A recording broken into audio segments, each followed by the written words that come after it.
बाबा बागेश्वर।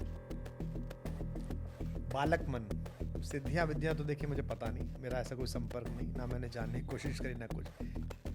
मुंडे मुंडे जायते मतरे भिन्ना, प्रत्येक मुंडी में अलग अलग कूपे कूपे नवम जलम, नए हर कुएं में नया जल है।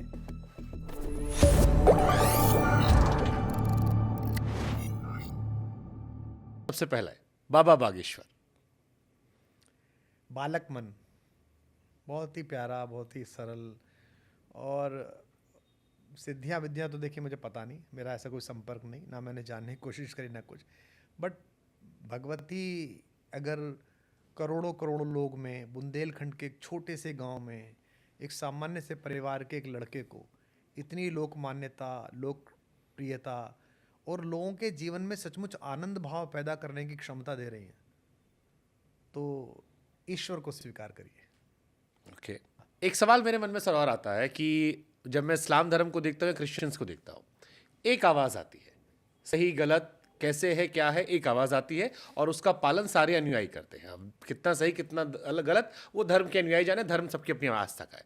हिंदू धर्म में समस्या जो मुझे लगती है वो ये है कि जितने मुंह उतनी बातें, हर आदमी का अपना लॉजिक। मैं अयोध्या जा रहा था, मैं भद्राचार्य जी से मिला, उन्होंने कहा प्राण प्रतिष्ठा सही है, किसी ने कहा गलत है। आधी कंफ्यूजन यही आती है। आपको लगता है कि ये भी एक समस्या है कि धर्म से लोगों का छिटकाव जुड़ाव जो है वो होता रहता है, खासतौर पर नई पीढ़ी बड़ी कंफ्यूज है कि किसको सुने, एक बाबा ये कहते हैं, दूसरे वाले बिल्कुल अलग कह देते हैं। ये समस्या नहीं है, ये तो अमृत तत्व है इस धर्म का। मुंडे मुंडे जायते मतरे भिन्ना, प्रत्येक मुंडी में अलग अलग कूपे कूपे नवम जलम, नए हर कुएं में नया जल है। ये जो वैविध्य को समेट लेने की कला है सनातन धर्म की, इसी के कारण ये धर्म जीत गया, इसी के कारण ये धर्म बच गया। आप किसी, सब धर्मों का आदर है, सबके पास, सब में बड़ी सुंदर सुंदर बातें हैं, सब में बहुत अच्छा अच्छा है। क्रिश्चियनिटी में कुछ बहुत खूबसूरत है, इस्लाम में भी कुछ बेहद प्यारी बातें हैं, बौद्ध धर्म तो है ही क्या अद्भुत। और हम जिस धर्म में हैं भाई, हम चूंकि उसकी वैज्ञानिक व्याख्याओं से जुड़े हुए, तो हम तो उस पर सम्मोहित हैं। हम तो चाहते हैं 1000 जन पैदा हों तो भी सनातनी ही पैदा हों, ये मैं मान के चलता हूँ। लेकिन इसमें जो वैविध्य है, जैसे पूरा धर्म कहता है त्याग करो, व्यक्ति से समष्टि की तरफ जाओ, अयम निजः परोवेति गणन लघु चेतसाम, यह मेरा है, ये तेरा, ये सबसे पहले इस देश ने कहा। कब कहा इस देश ने? अभी भी मैं जब कभी यज्ञ पे बैठता हूँ, रुद्राभिषेक पे बैठता हूँ, सावन के पहले सोमवार बाबा विश्वनाथ के चरणों में था, मैं बैठता हूँ तो पुष्पम समर्पयामि, दीपम समर्पयामि, धूपम समर्पयामि, नैवेद्यम निवेदयामि। देखो आप, संस्कार विधि, आद्य शंकराचार्य, पुष्प तुम्हारा है प्रभु, मैं इसे क्या कर सकता हूँ, तुम्हें ही दे रहा हूँ। त्वदीयम वस्तु गोविंदम तुभ्यमेव समर्पय, मैंने थोड़ी बनाया फूल, आपने बनाया, चुन के लाया हूँ, आपको दे रहा हूँ। धूप आपकी है प्रभु, यह गंध आपकी है प्रभु, नैवेद्य मैंने कोशिश की है, आपकी चीनी, आपका दूध, आपकी चीजें लेके मिला के मैंने कुछ बनाया, तो this is sir, I am just giving it. Naivedyam निवेदयामि, ये निवेदन कर रहा हूं मैं आपसे। पूरा धर्म त्याग पर है। एक ऋषि ने कहा कि त्याग व्याग में कुछ नहीं रखा, मौज लो, उधार लो और घी पियो, और अगर उधार का घी पचा लिया तो फिर किसकी माँ ने दूध पिलाया जो वापस ले जाए। उसको भी लोगों ने कहा गर्दन मत उतारो, मारो मत इसको। वो भी महर्षि है, महर्षि चारवाक, जिसके वंशज पंजाब नेशनल बैंक लूट के चले गए लंदन, उन्हीं के तो अनुयायी होंगे वो। यावत जीवेत सुखम जीवेत ऋणम कृत्वा घृतम पीवेत, जब तक जियो आनंद से जियो, उधार लो और घी पियो, यही शरीर सत्य है, बाकी कुछ सत्य नहीं है। उसका भी सर तन से जुदा नहीं किया गया, कहा गया कि ठीक है, यह जो स्वीकार है कि असहमति को, आपने जिनका नाम लिया आद्य शंकराचार्य जी का, और आपने जिक्र भी किया कि माहेश्वर में नदी के तट पर, माता नर्मदा के तट पर, जब उन्होंने शास्त्रार्थ किया मंडन मिश्र जी से, और जब उस गांव में पहुंचे आचार्य, तो उन्होंने पानी भरती हुई महिलाओं से पूछा कि मंडन मिश्र का घर कहाँ है। तो महिलाओं ने संस्कृत में उत्तर दिया कि जिसके दरवाजे पर तोता और मैना जगत और ब्रह्म के सत्य और मिथ्या होने पर शास्त्रार्थ करते मिले, वो मंडन मिश्र का घर है। इतने बड़े विद्वान थे मंडन मिश्र। उनकी पत्नी देवी भारती भारत की अद्वितीय विदुषियों में थी, जो उनकी ज्यूरी की हेड बनी। इन दोनों के बीच शास्त्रार्थ जब हुआ, उन्होंने ही ज्यूरी का काम किया। ये जो हमें सिखाने आए हैं ज्ञान गंभीर के भारत में स्त्री की स्थिति फलाती ढिमकाती, इन मूर्खों को बताओ कि 18वीं शताब्दी में इटली में लिंडा पोइट नाम की एक लड़की ने वकालत शुरू कर दी थी, जिन्हें जला के मार दिया था इन्होंने वकील बनने पे। हमारी माता तो 1800 साल पहले जज बन गई थी भाई भारती, ये जो हमें सिखाते हैं ज्ञान भार वाले। तो जब वहाँ उन्होंने शास्त्रार्थ मंडन मिश्र से प्रारंभ किया। मंडन मिश्र पराजित हुए और विनत हुए, उनके शिष्य बन गए, सुधाकर उनका नाम रखा गया।